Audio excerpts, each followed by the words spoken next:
we look into the scriptures again today, continue to teach us that we might grow in your ways and in your kingdom living. Amen. So between now and Palm Sunday, I want us to look in some detail at what are called the 7 deadly sins. They were identified by a guy by the name of Thomas Aquinas. He lived in the 1200s, and he was really smart. And in these 7 deadly sins, it's important to understand that knowing about them helps us deal with them. It's kind of like when somebody gets sick. So Ryan got sick with aplastic anemia. We had to take him to the doctors to diagnose what was wrong, that his immune system was killing some of his blood platelets and blood cells, and then put him on medication to try and stimulate them. Now, it looks like cautiously optimistic. Last Friday we got a pretty good report, and we'll see the doctor next week. But it looks like maybe things might be going the right way. And so of the 7 deadly sins, Lyle, if you hit the slide, we have them listed here. We'll start at my left: lust, gluttony, greed, which we're going to talk about today, sloth or laziness, wrath or anger, envy, jealousy, and of course, pride. If you want to hit the next slide, I think greed might be one of the more common ones in our 21st century because we just have so much stuff. And people always want more stuff. And sometimes I think it gets a little more in us because advertising. Now, I'm not saying advertising is a terrible, horrible thing, but I think as I studied when I was in university, most advertising doesn't actually sell the product. It sells the need for the product, and it does it in such a way that it builds on our fears.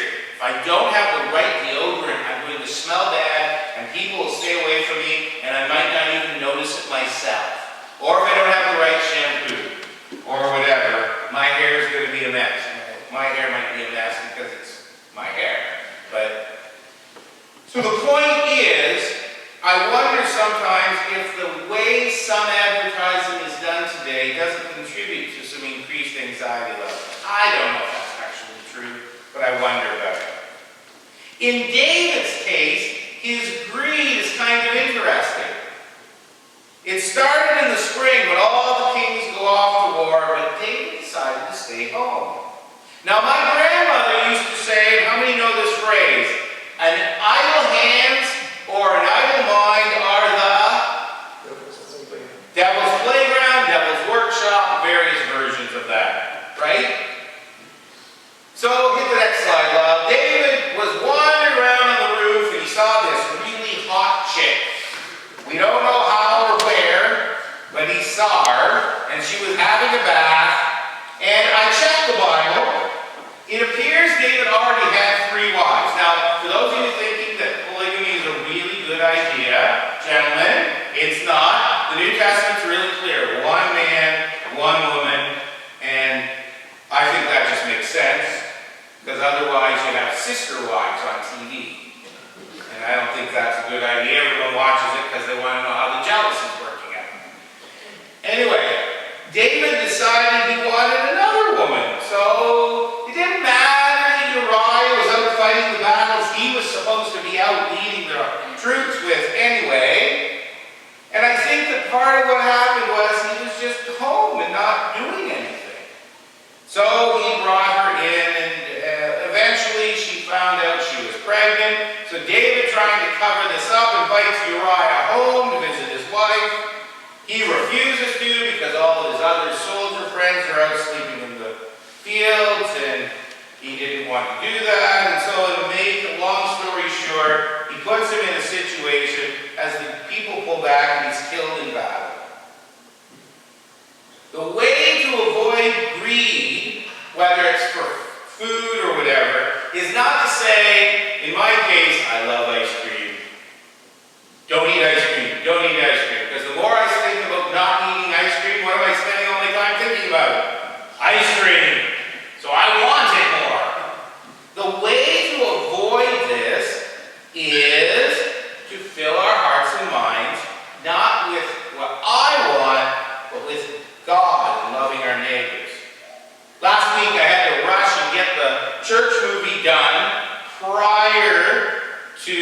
a meeting at St. Andrews, so we can watch it today as well.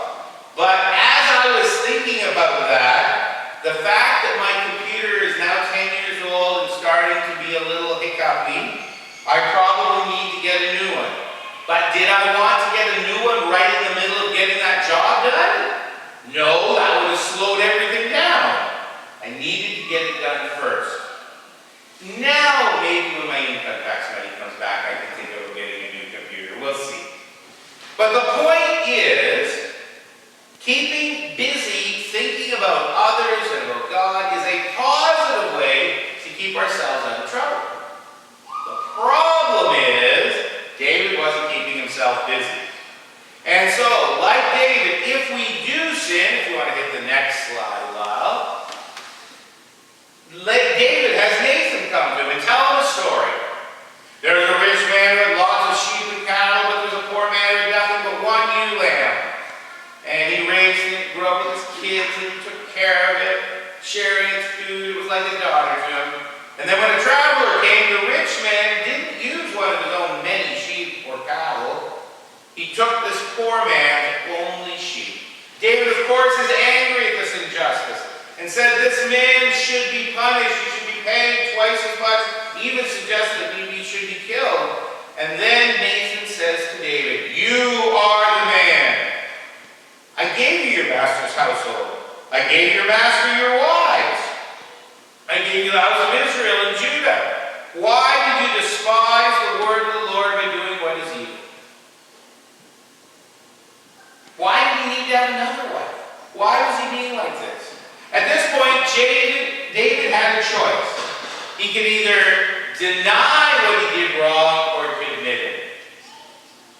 And the problem is, we as human beings like to deny it if we can get away with it.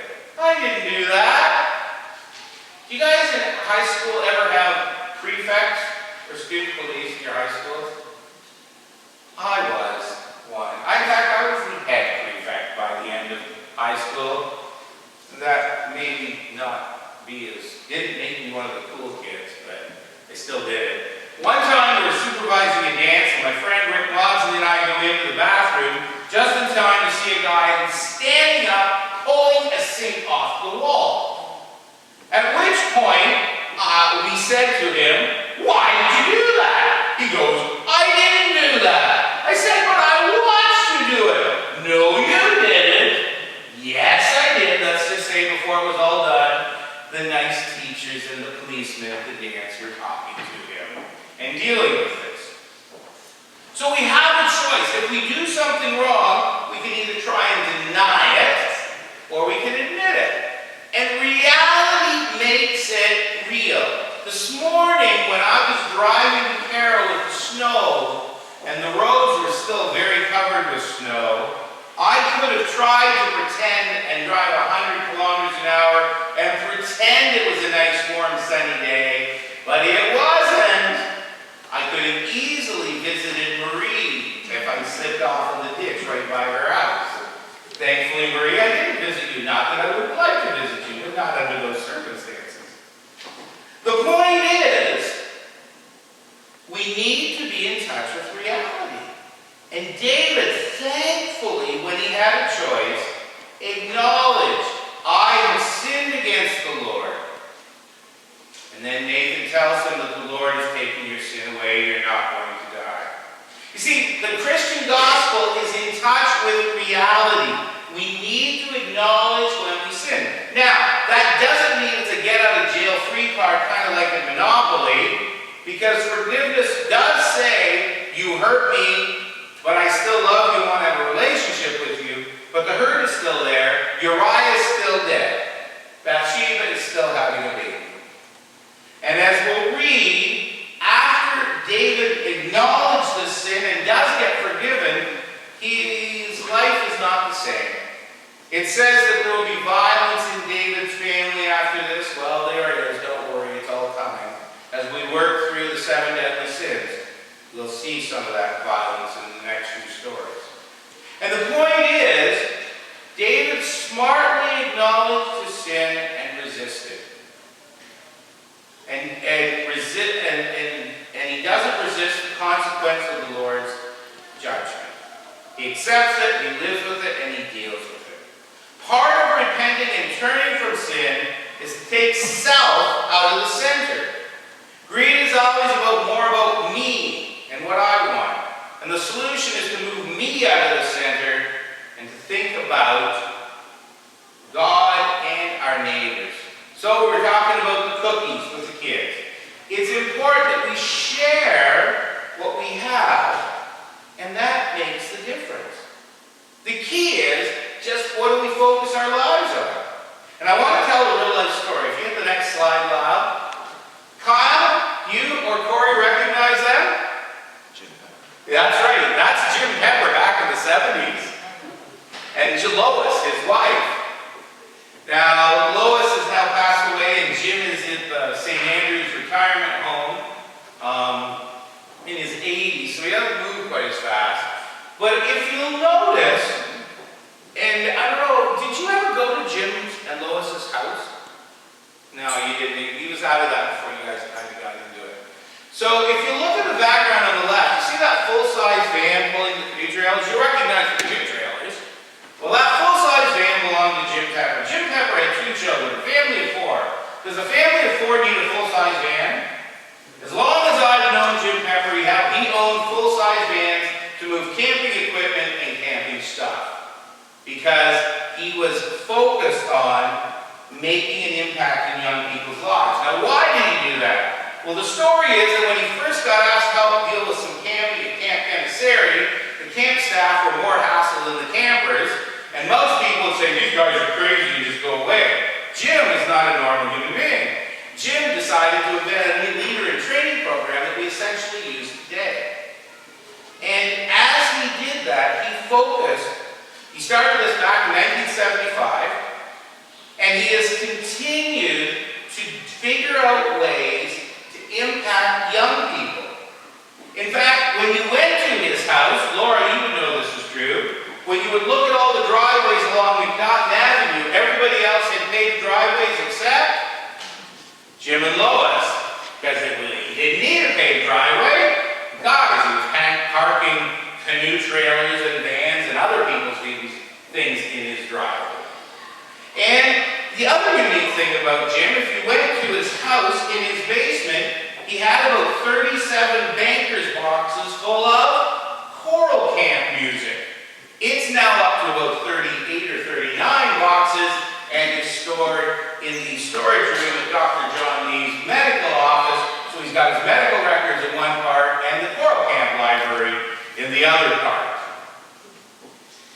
And the other unique thing about Jim and Lois is they were very much focused on developing people's leadership abilities and musical abilities. So do you guys ever know what was in his basement? Lois had in her basement? Organ. Yeah, a working pipe organ. Like not an electric working pipe organ. One of the pipes that go along the floor, up the other side of the room. I go into his basement, I said, Jim, you have an organ in your basement. He goes, yeah, doesn't everybody? He thought it was funny. But Lois was always taking organ lessons and used it for choral camp and practice, so they had the tools they needed to help be able to do the ministries that they were trying to do. The other thing that Jim and Lois used to do, back in the early 90s, Jim Anna, you'll remember this. If some of our other treasurers were here, they could confirm it. Sometimes at choral camp, he used to ask me, so how much money did you lose this year? And then he would go away, and somewhere around in September or around Thanksgiving, he would show up with some checks to help fund Hope Elvinston Ministries, even though he was busy running another program in Chatham. Now, I tell all of this is that Jim